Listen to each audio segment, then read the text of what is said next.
Anyway. RFK is getting things done at the state level. Cindy? Well, I don't know if it's so much that he's getting things done at the state level. And, there's different debates going on at the national level, and that's where the focus is. But Politico did this deep dive, and they found that, like you said, the states are kind of going gangbusters. This year alone, there's been over 900 measures introduced into state legislatures that echo, the MAHA agenda. Can you give us some examples of what an echo is? So 130 of them relate to restricting ultra-processed food in some way and improving nutrition. I love it. Yeah. 60 of them are restricting pesticides or other chemicals. Another 130 relate to expanding vaccine exemptions. And then there's authorizing sales of raw milk, banning water fluoridation, all this kind of stuff. But things that have been talked about, at the MAHA level. But two interesting things to say about this. Interesting thing number one, the states that are leading this, that are passing the most legislation or introducing the most legislation, are Democrat-led states. 6 out of the top 10 are Democrat-led states. Dum, dum, dum. Okay, so real quick, because I want to add to this. Yeah. When I go on Instagram and stuff, the ads it serves me are actually tinfoil clothing, tinfoil beanies. And none of us are surprised. Okay. And this says, what about anything else? I've seen those ads. I know the ads you're talking about. Okay, Roman also they serve the tinfoil fashion line. My assumption is that some of these states are trying to get ahead because if they release scientific studies making it look bad, saying, hey, this stuff actually does have these negative health impacts, if you have not yet banned it by that point, you're going to look bad. And so I think they're trying to get ahead of the research because, they are releasing the next big health study through the MAHA movement. But here's the thing. This is also interesting. A lot of the Democrats, what they're saying is, these have been our issues all along. Welcome to the party, Republicans, right? Well, RFK Jr. was a Democrat. No, exactly. For example, here's a state senator in California, and we'll just watch a clip of what he says to illustrate the point. Many of these chemicals, there's really strong science linking them to harms like cancer or reproductive harm or developmental issues in children. And I said, this is crazy. We don't love our kids any less than they love their kids in Sweden or Saudi Arabia or South Korea. So why are we serving them chemicals that are banned in Sweden and Saudi Arabia and South Korea? And it really was a very eye-opening moment for me. And this is why we decided to get involved in this. And I'm really proud that California has done this in a common sense, bipartisan, science-based way, and that's the approach that we're going to continue with this bill. Well, finally, have you spoken with or heard from Health and Human Services Secretary Robert F. Kennedy Jr. on this? Any chance for a possible collaboration with him? I have never spoken with him. We haven't worked with him on this, but it's been very exciting for us. The prior bills that we have introduced, that legislation, there are now more than 20 states that have introduced versions of that. We have seen deeply red states, very blue states, copying what California has done, following California's lead. So we're really excited to see people from all parts of the political spectrum, people who identify as Make America Healthy Again folks, people who are not in that category, all coming together to support this kind of approach.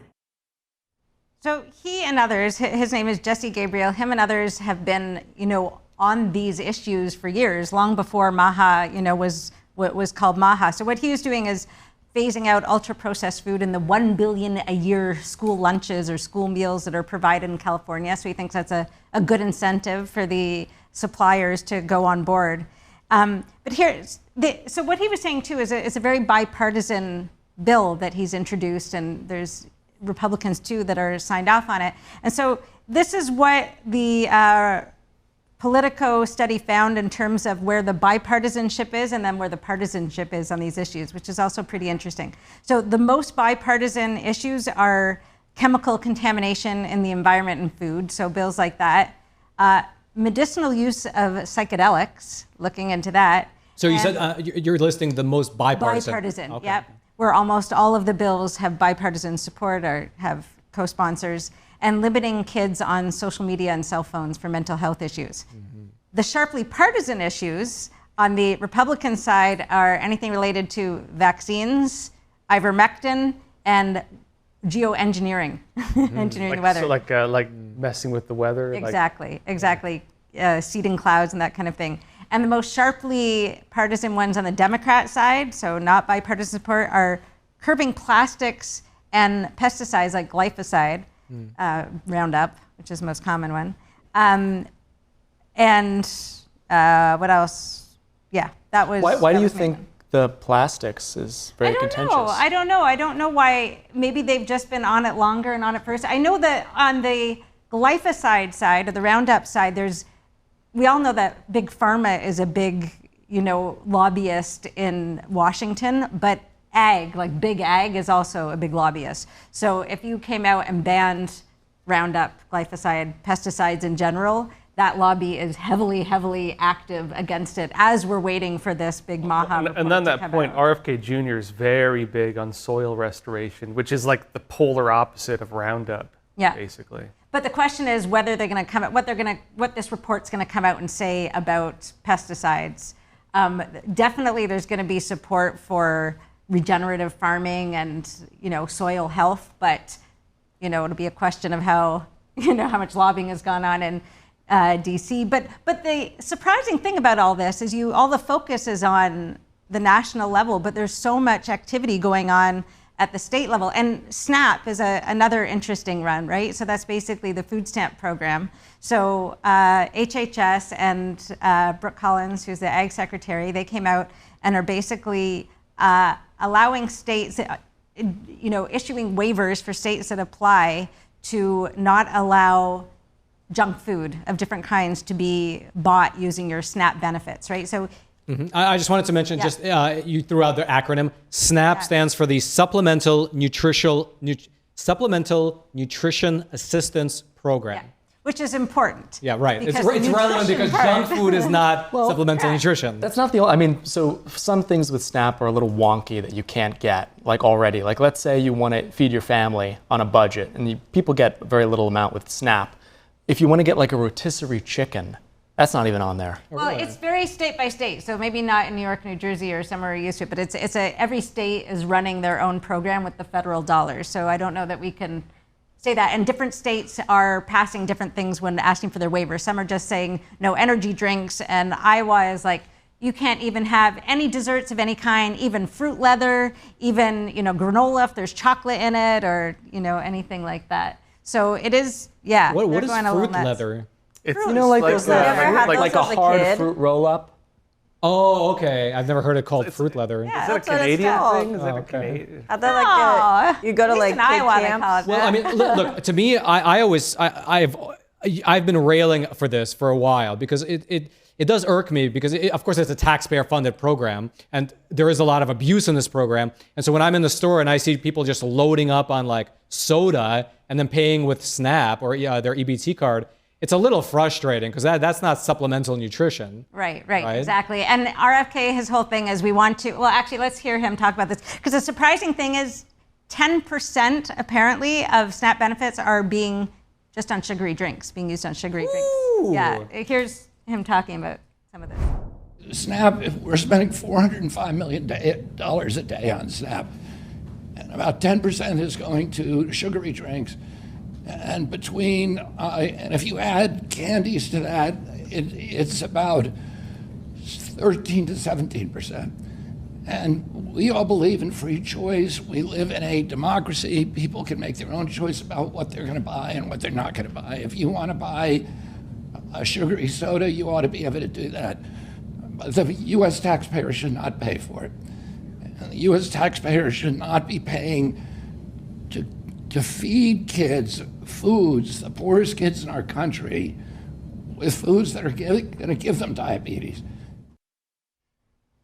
One thing I'm wondering about, I know, DOJ wants to get rid of waste, fraud, and abuse, but I learned a few years ago that with SNAP benefits, there's actually a bunch of fraud, right? Obviously, people are going to apply when they're not eligible, or there's fraudulent cards out there, this kind of thing. But at the retail level, there's two big categories of fraud that I learned about a few years ago and was kind of watching for it ever since. So one is if you have, SNAP benefits, you can go in and the underhanded, bodega guy can give you 50 cents on the dollar. So basically, this isn't worth any money to you. You've got $100 worth. He gives you 50 bucks. Now I have 50 bucks in my pocket, but he turns around and gets his $100 from the state. That's brilliant, by the way. So you come in with an EBT card and you say, give me 20 Snicker bars. He doesn't give you the Snickers bars. He just gives you like 50 bucks instead. Correct. He gets $100 Exactly. from the government. Brilliant. So that's one. I know you could be like, entrepreneurial spirit. Yeah. That's exactly. I've heard of a lot of that going on in New York. But another one is that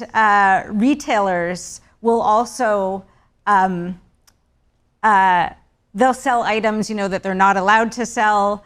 But there's also reselling of food going on out there. So there's one case where people used got a bunch of food on their SNAP cards and then sold it in Mexico. There was a New York State government employee with a couple of friends it was like $1.8 million they made on buying e-drinks with fake SNAP benefits and selling them to corner stores. There's been like all these crazy kind of schemes. Because the thing is, there's no photo ID on these. So there's even on Craigslist, apparently it's very easy to go in and find SNAP cards to buy on Craigslist. You sell yours, then you report your own card lost or stolen, and you get another one, and it's very easy, But is this not the entrepreneurialism that is required to get these people out and off the system? I had that same thought because, the guys on the street selling some food and drinks with it or whatever, that's like very possibly from SNAP benefits. So Yeah, it's full-time job. Yeah, full-time job on the teeth of the taxpayer. Come on, like where's that money coming from? Well, if they don't have the income, on the whole point, They don't have the recorded income. well, that's what I'm saying. Yeah. you know what the good thing about them banning these types of foods, though, like the junk food? I think what's going to happen is you'll actually have these companies create SNAP like compliant products. You might see them roll out like new drinks that are SNAP compliant, something like that. I think you could actually see better products, better junk food, Or maybe being created because they'll also change the program a little differently. Like I know in New York, you can translate some of your SNAP money into vouchers for farmers markets, and you can go and get fresh produce with that stuff. So hopefully that can be expanded across the U.S. Yeah, I love this idea.